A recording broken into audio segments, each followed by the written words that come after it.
Welcome to my YouTube channel, guys. Maligayang pagdating sa aking channel. Today we're going to program LAE digital control into chiller and freezer setting. Actually, I intend only to teach on how to program this in freezer, since the currently installed here is a chiller setting, but it's not my setting, it's the other technician setting. So I'm going to teach you on my version. Ang nakalagay dito na setting, guys, is chiller setting, at ituturo ko lang dapat sa inyo about freezer setting, pero i-correct natin yung mga ibang detalye about chiller.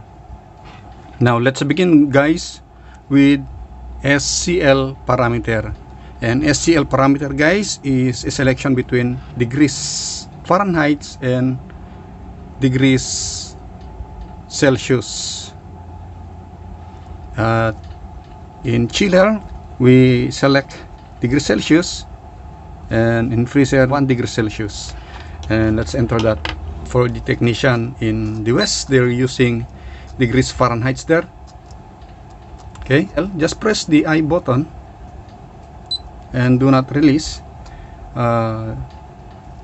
As I've said, technician live in Asian, we should be in degrees Celsius, but for the West, just press 2 and you are in degrees Fahrenheit. But I'm not going to select that one. Hindi ko pipiliin yan, guys, dahil degrees Celsius tayo. So balik tayo sa 1. Okay, 1. And then I'm going to, if I release this, it will memorize. Let's go to SPL parameter. SPL parameter has a range of -50 degrees Celsius, and the description or the function of the SPL is minimum temperature set point.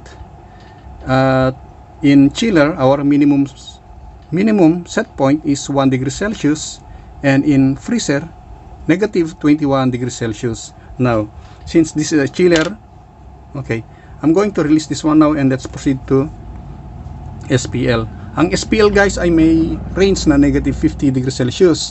Ito yung pinakamababang temperatura ng ating set point. At kapag chiller tayo, ito ay +1 degrees Celsius. Kapag freezer, ito ay -21 degrees Celsius. Since ito ay naka-chiller, gagawin na natin -21. So I'm going to release this one, and let's proceed to SPL. And now SPL, I'm going to press this one, and it's set to +1, and because this is a chiller, nakaset na to, guys, sa +1. Now I'm going to set this to -21. Isi-select natin to sa -21 para maging freezer siya. To do that, let's enter. To do that, let's press the arrow down button, and let's go to -21. Okay, then the moment na nirelease ko to, it will memorize. The moment I'm going to release this one, it will memorize. But I'm not going to release this one, so I can explain to you the next parameter. Ito, guys, at naiset na natin sa -21 ang ating set points para sa freezer. Hindi ko muna bibitawan to para hindi siya babalik sa display. At may explain ko sa inyo ang susunod. Ito. Ayan. Ang SPH ay mayroon siyang range na +120 degrees Celsius, at ito yung pinakamataas na temperatura ng ating set point, na ito, dahil 1 to 4 tayo, ito ay 4 degrees Celsius. At pagdating sa freezer naman, guys, ito ay -18 degrees Celsius. Here, guys, in SPH, it has a range of +120 degrees Celsius, and the function of this one is the maximum temperature set point. Since our chiller is 1 to 4 degrees Celsius, I'm going to set this to 4, but 4 is already installed here, or whatever the other technician they put here. But me, I'm going to put to -18. So the moment I release this, the next parameter is SPH, and SPH is there. So I'm going to press the I button, and it will reveal the value. So they put 10. I'm going to correct that to 4 chiller. Okay guys, do not release so you can change the value. Huwag nyong i-release muna yung I button para mabago nyo yung kanyang set point.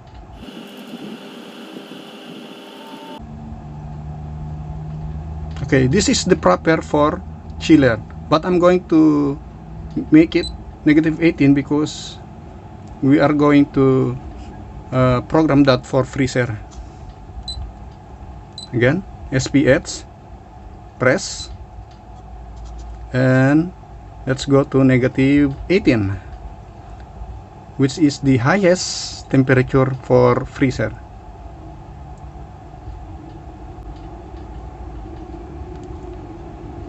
Let's go back.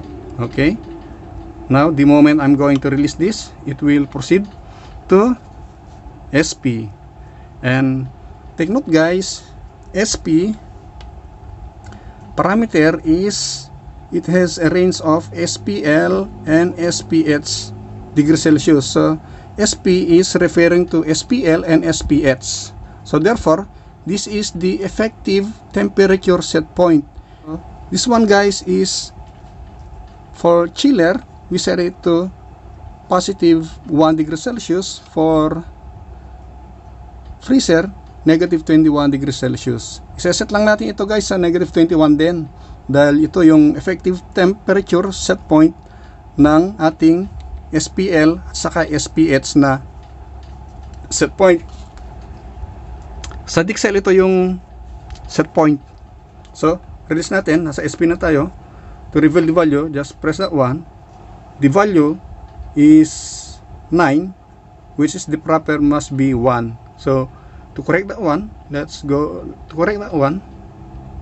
It should be 1 for chiller, and for dapat 1 to guys para sa chiller. Ito yung set point. Now since freezer tayo, gawin natin yung negative 21 again. SP. Okay, gawin natin negative 21. We change that to negative 21. Take note, set point yan, lowest set point. And next guys is CH parameter. It has a range of ref and actually ref is refrigeration and heating.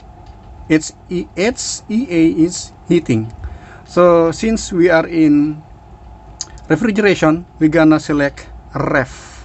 Okay, if you use this for heating, select this HEA.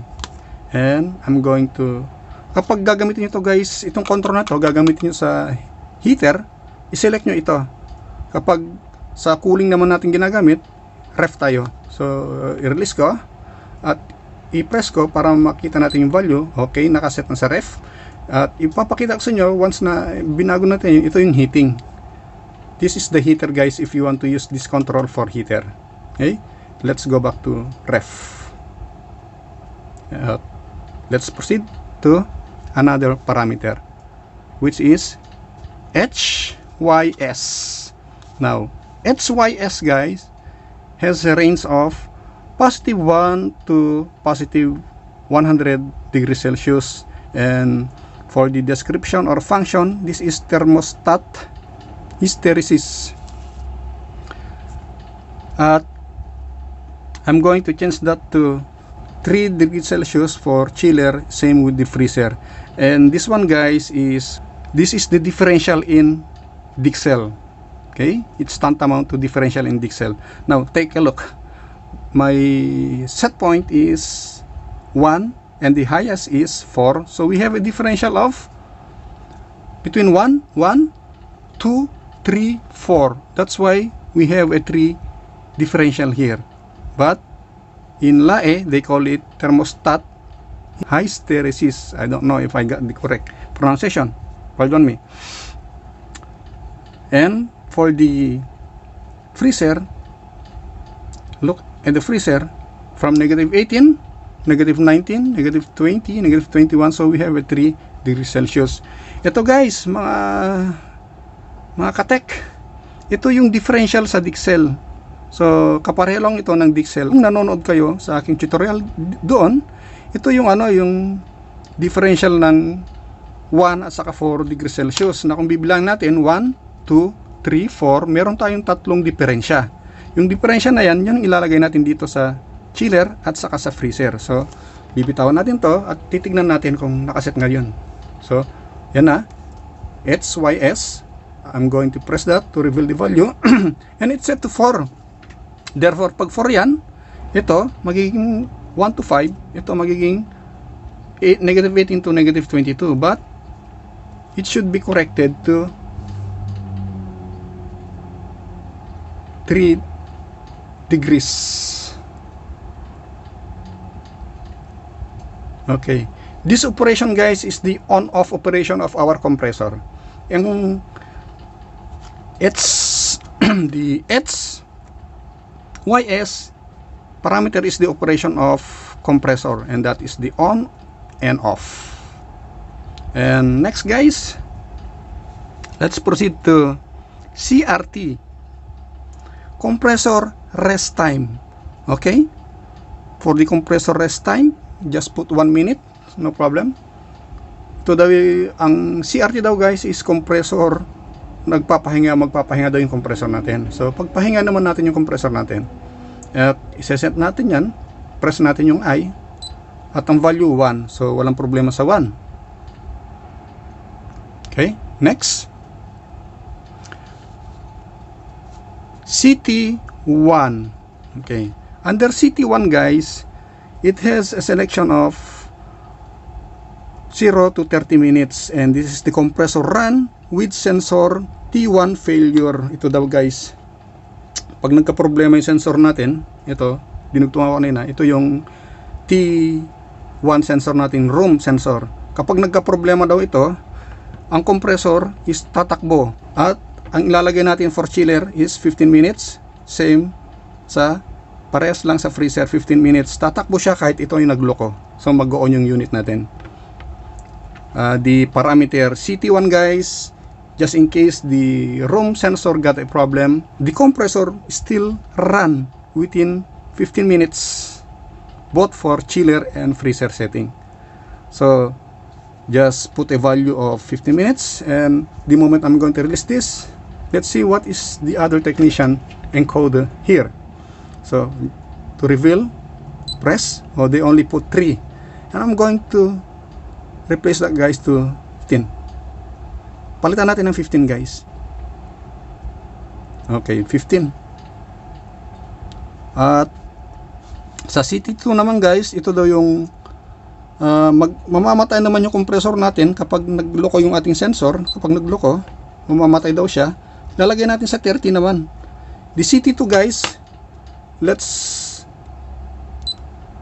change that to 30 minutes, so the compressor will stop just in case this sensor got a problem. So I'm going to replace, they put 7 here, I'm going to replace that to 30 minutes.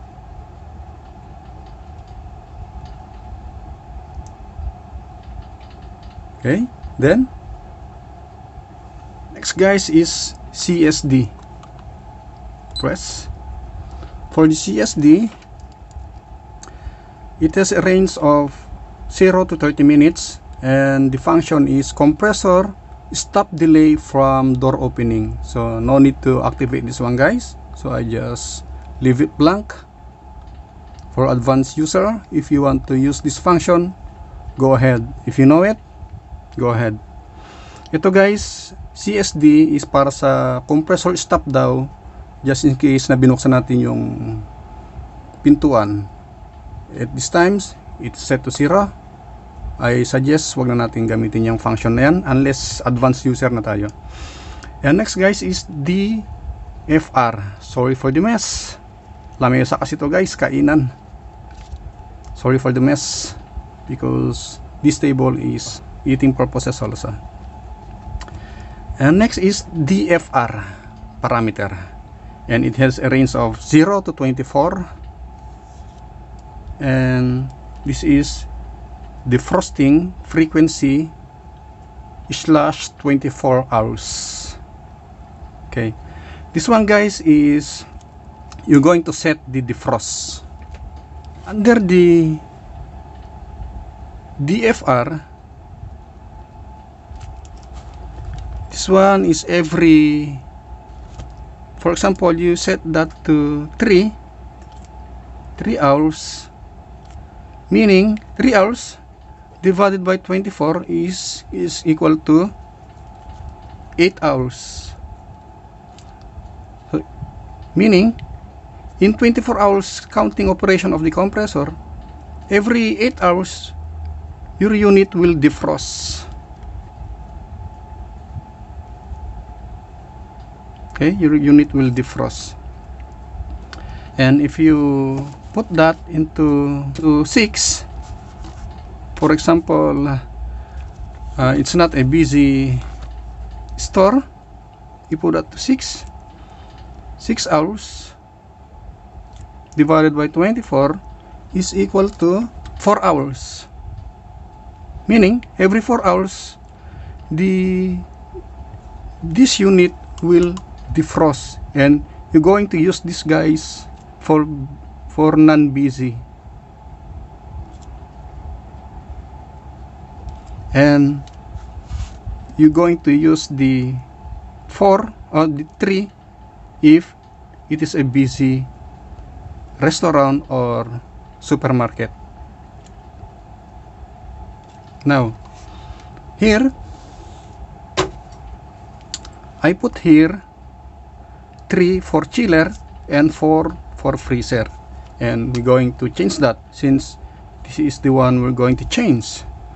I release this, and DFR is next. I'm going to reveal the value by pressing the I, and it's set to 6. So maybe the technician think that their unit is not busy, so they put it 6.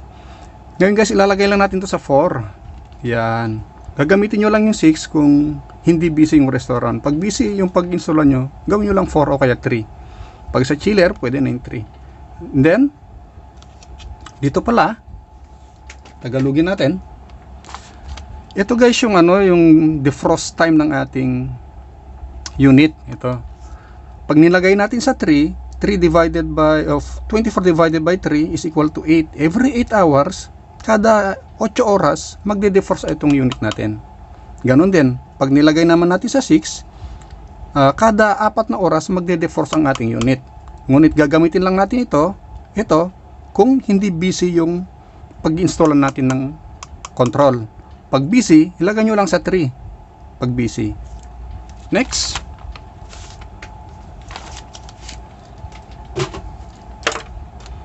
DLI, and it has a range of -50 to +120 degrees Celsius, and the function is defrost and temperature. This one guys, just in case the evaporator sensor is installed under the freezer, you should not disengage under the freezer guys, but for chiller you may disengage the T2 because the chiller doesn't have defrost heater, so no problem.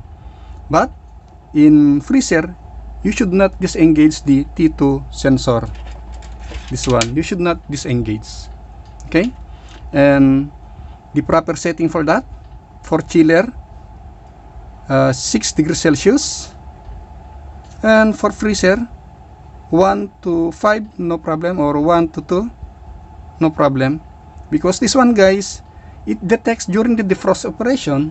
Upon reaching the 6 degrees Celsius, it will cut.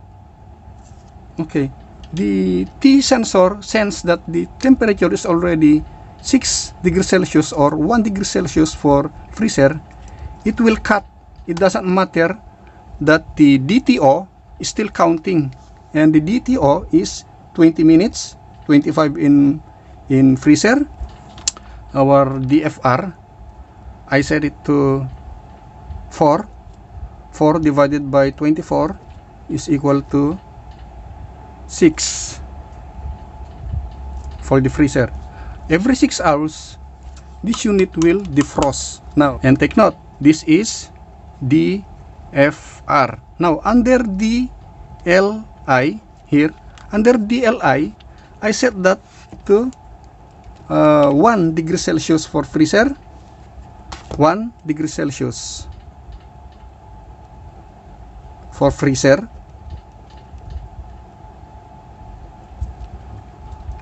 The moment, guys, that this sensor, this is the evaporator sensor, this sensor sense that the evaporator is now in 1 degree Celsius, it will cut the operation of the defrost. Okay, it will cut the operation of the defrost. It will cut. So do not disable this one for freezer. For chiller, you may disable this. And that is DLI. Ito guys, sa DFR, magde-defrost, 4 ang linagay ko. Dinivide natin sa 24, maging 6 hours. Every 6 hours, magde-defrost ang ating control. Magde-defrost siya. At itong DLI naman, ito yung end temperature. Ito, end temperature, mag-i-stop siya once na itong evaporator sensor natin na-detect niya na yung temperature is 1 degree Celsius na, ikakat niya yung operation. So mag-i-stop siya. So I do not recommend na i-disable nyo itong evaporator sensor para sa freezer. Pag chiller, okay lang, walang problema. Hindi mag-ice yun unless may problema. Ngayon, I set it to 1 degree Celsius and 6 for chiller. Under the DTO, guys, DTO, it has a range of 1 to 120 minutes. This is the maximum defrost duration.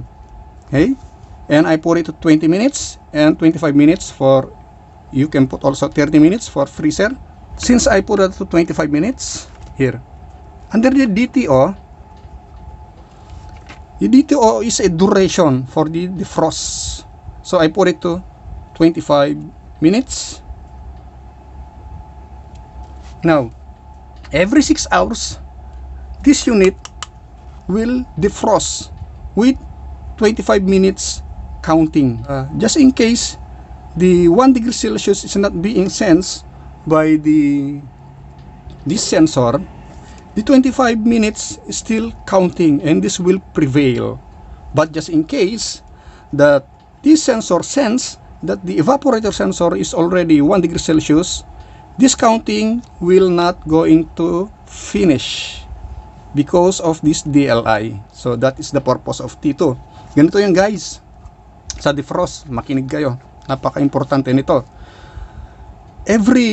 Dito sa DFR, linagay ko 4 hours.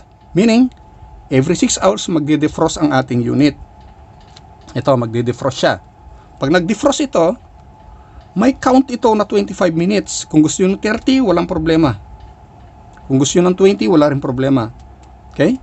So, ito, kapag nag-on ito, magka-count itong DTO, magka-count to ng 25 minutes. Pero, dahil dito sa sensor na ito, evaporator sensor, kapag mainit na yung evaporator natin, kasi sa evaporator linalagay ito, kapag mainit na, at na-sense niya yung 1 degree Celsius na nilagay ko, is ikakat na niya yung counting nito. So, ito ang magpe-prevail. Okay? Hindi na niya tatapusin 25 minutes. So, yan ang purpose nito mga to guys, ha? Haba ang ating discussion dahil tinatagalog ko, ini-English ko. Para walang magreklamo sa both party. The English speaking people and the Filipino speaking people. Both of them will not complain. But you're going to complain for the long discussion. And I'm sorry for that. Now, for the DTY, if you select off, for chiller, you can select off. But for freezer, do not select off.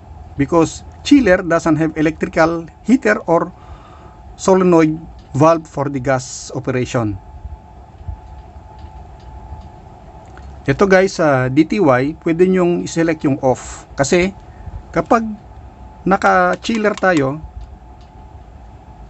ang chiller kasi wala siyang electrical heater at saka solenoid valve na magko-control sa ating defrosting. Pero kung ito ay freezer, select natin electrical. Usually electrical lang ginagamit. Yung gas naman is ginagamit sa solenoid para hot gas ang pantunaw nyo doon sa frost na nasa evaporator. Okay? So, pinili ko electrical. So, pwede nating, para sa chiller, pwede nating ilagay ito sa off. Okay? Pero linagay ko pa rin. In DTY guys, you should select electrical since majority of the commercial refrigerator is using electrical. But for case-to-case basis, just in case that is a walk-in chiller, for example, they use solenoid for the hot defrosting, choose gas. Okay, and you should put gas. So it's up to you if you're going to use gas. Okay, but this one is majority they using electrical defrost heater. And let's change that. Once again, to enter the programming, press the I button and power button, and let's browse for DTY. Okay, DTY set. Okay, it's set to off, and I'm going to choose electrical. Okay, electrical. And then next is DRN is still part of the defrost. DRN has a counting of 0 to 20 to 30 minutes, and the function is drain down time. Okay, after the defrost guys, after the DTO and the DFR, after a certain period of time, after the finishing of the duration of 25 minutes here, the DRN parameter will take charge for the drain down time. So for the chiller, put 2 minutes, and for the freezer, put 2 minutes also. So let's proceed to that. DRN set and put a value of 2 minutes. Again. Set 2 minutes.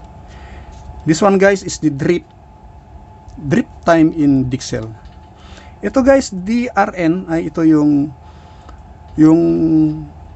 yellow na natunaw, na nalaglag sa drain pan natin, is matutunaw pa siya para hindi magbara yung ating drain pipe, at lagyan natin siya ng 2 minutes na value. Okay, ito tinagay ko na sa 2 minutes. And next guys is the DDY.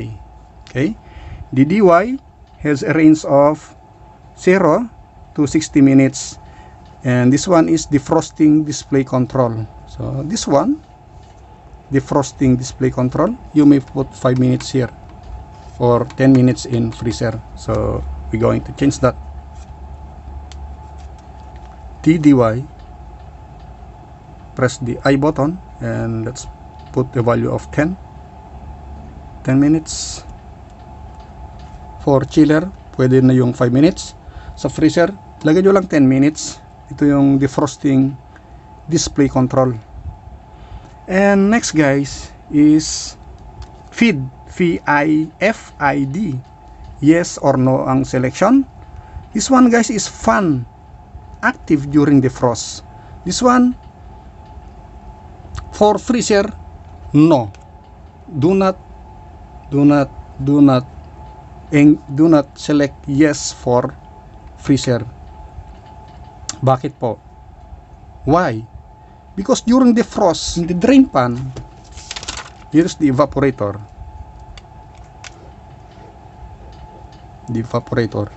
Okay, that is the evaporator. Here, under here is a drain pan. Okay, drain pan. The water drips goes here, and you do not want that to be scattered here. Okay, if the fan motor is on, because fan motor is here, you do not want that your cabinet will scatter the water. Okay, This one is the drain pan. This one is the evaporator.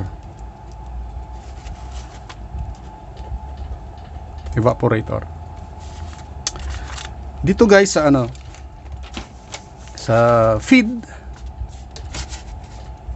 and why I choose yes for the chiller, because chiller doesn't have the frost heater. Okay, you may disengage this, you may not use this one, but it will defrost. The compressor will off, and the relay for the electrical heater, even it will engage, no electrical heater is present. That's why you select yes for the fan active during the frost. So the frost accumulated to the evaporator will melt. Okay, that's the purpose. Okay, makinig kayo guys. Dito sa feed, meron tong yes at saka no. Ito daw yung naka-on yung ating fan, evaporator fan motor during the frost. Okay, naka-on siya. Pag chiller, i-check natin yung yes.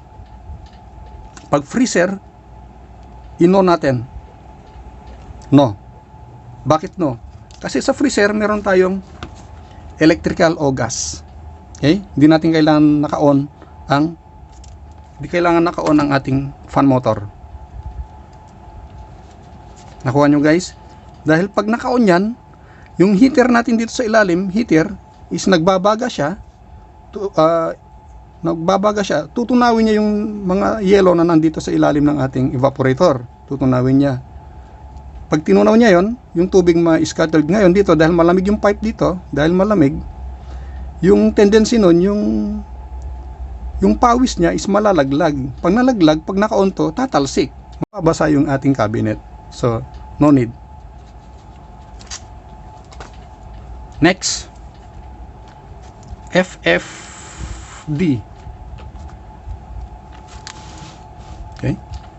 FFD guys is the fan restart delay temperature. So this one, no need to put a value, just leave it blank for the FDD here. Okay, they also leave blank.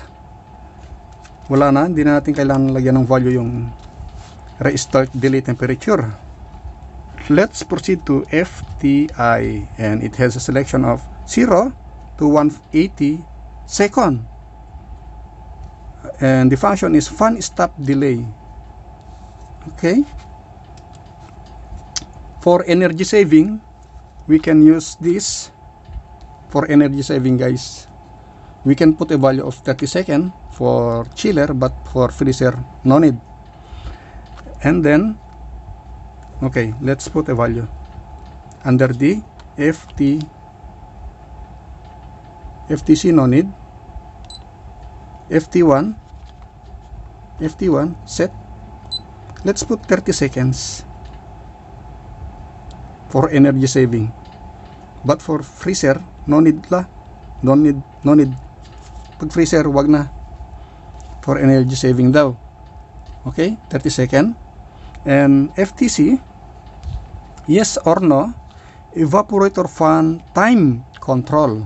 If we select yes, then this FT1, FT2, and FT3 will be run. So you're going to put a value of, for FT2, 30 minutes, it will off. This one will run with compressor, and it will off for 4 minutes, and the evaporator fan will run for 1 minute. So this is for the energy saving. So no need to activate this for the freezer. No need. I do not recommend. This is for the fan, energy saving. Okay, you can put this for chiller, but for freezer no need. So I'm going to, this one is FT1. For freezer no need. So I'm going to abolish that one. Di na natin kailangan yung guys sa FT1 sa 30. Lagyan na lang natin sa 0 to, FT1. Di natin kailangan yan.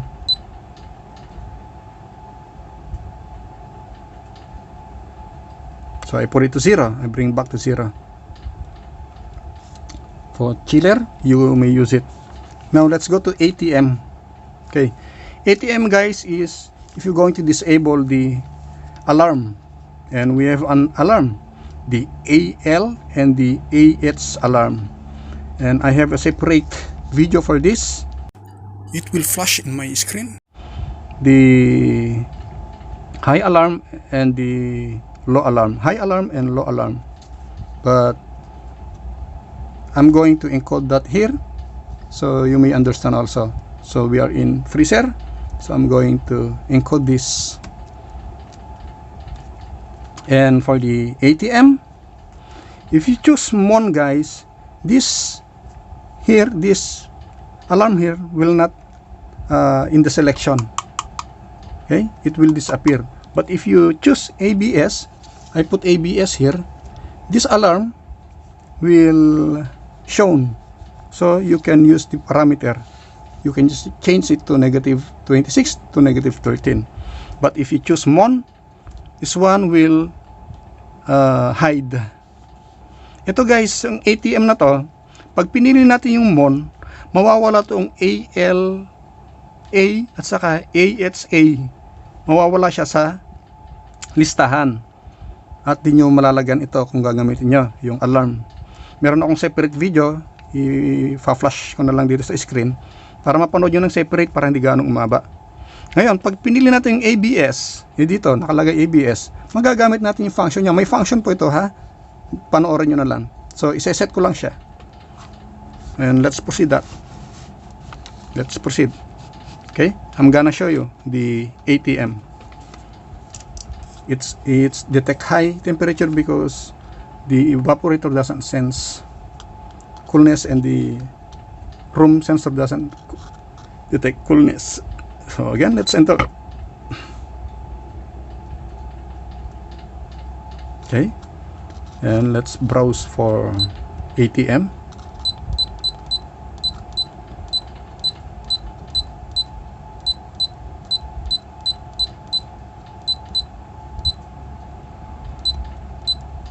Okay, that is the ATM.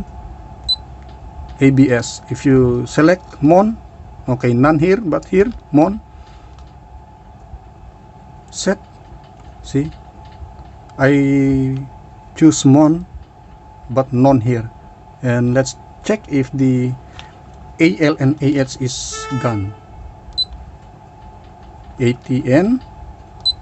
See, FT, FT2, FT1, FTC, AD feed. So it's not in the list. Yan guys, pag pinili nyo yon, mawawala siya dyan. Ngayon balikan natin.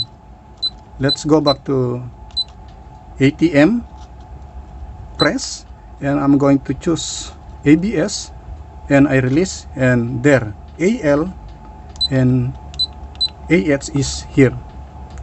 So this is the trick. And for the AL, I'm going to put a value of set. Okay, already set to -26 because I have previously uploaded a video about the AL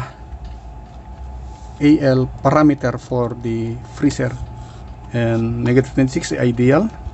For AHA, set, and let's choose -13. Okay, -13 here. And next guys is the ATD. ATD guys is 3 minutes. Okay, they put 30. This one guys is the delay activation of these two alarm here. We're going to delay the activation of these two the function of the AL and AH. So the ideal is 3 minutes. Take note guys, this ATD is not being discussed here. So here I'm going to discuss. Where is it again? ATD. Okay,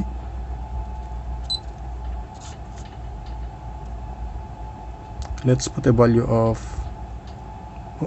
another one. Yan, 3 minutes ang ilalagay natin siya. Yan guys, nag-alarm siya kasi wala siya natitrace na lamig. Yung dalawa nakahang lang siya dito dahil pinoprogram natin. And next, ATD INP. Okay guys, this INP is very crucial also, and I want to discuss this to you. The INP guys is the selection for NTC and PTC sensor. This one is NTC and I don't have an example for PTC, but if you don't have NTC but you have PTC, just select here, okay, for chiller and freezer. Just in case you don't have NTC but you have PTC, just put PTC, okay, PTC, but the default is NTC. So we're going to access that one again. It says hi.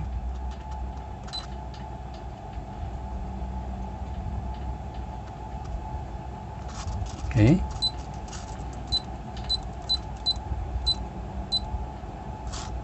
INP set for SN4, that is NTC, for STI, that is PTC.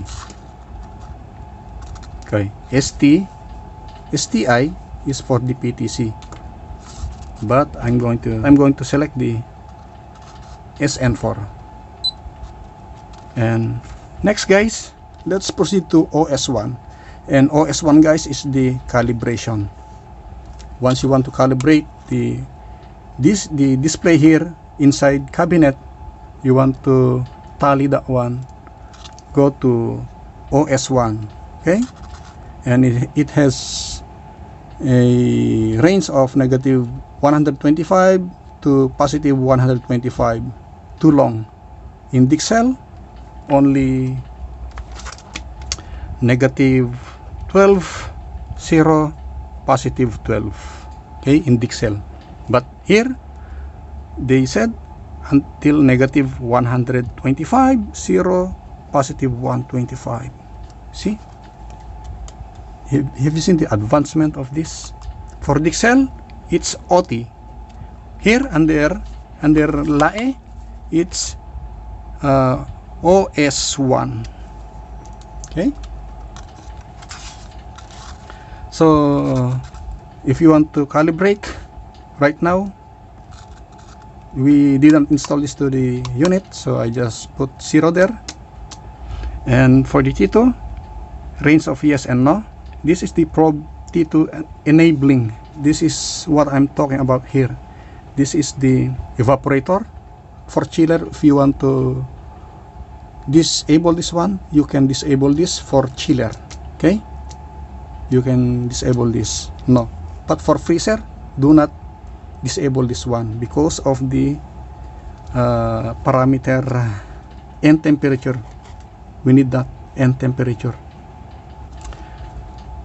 Ito guys, sa INP, pag linagay natin sa SN4, linagay ko na kanina sa SN4, ito yung NTC.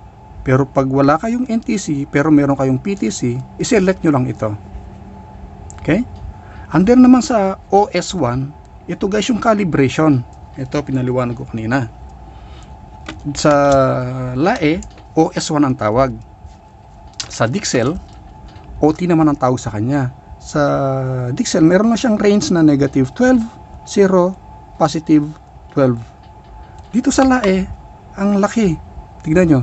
Negative 125, 0, positive 125. Pero, OT sa kanya, OS1 naman dito sa LAE. So, ito yung calibration. Gagawa tayo ng separate na video tungkol sa calibration. Medyo, kasi ito, mahabang discussion. So, 0 dahil wala ito sa unit. Hindi natin pwedeng calibrate dahil wala siya sa unit. At pagdating naman sa T2, yes at no, ito yung probe 2. Ito yung evaporator natin. Sa chiller, pwede nyo nang disengage ito. Pero sa freezer, wag nyong i-disengage guys, ha? Dahil sa end temperature na isa sa parameter ng ating defrost. Okay? Wag. Kung may natutunan kayo guys sa aking channel, paki-follow po ako sa pamamagitan ng pag-subscribe at pag-click ng notification bell. If you've learned something today guys, please follow me by clicking subscribe button and notification bell so will be updated just in case I have a new upload video. Okay? Do I need to access this? No need. Okay? If you have question, just comment it down. Thanks for watching.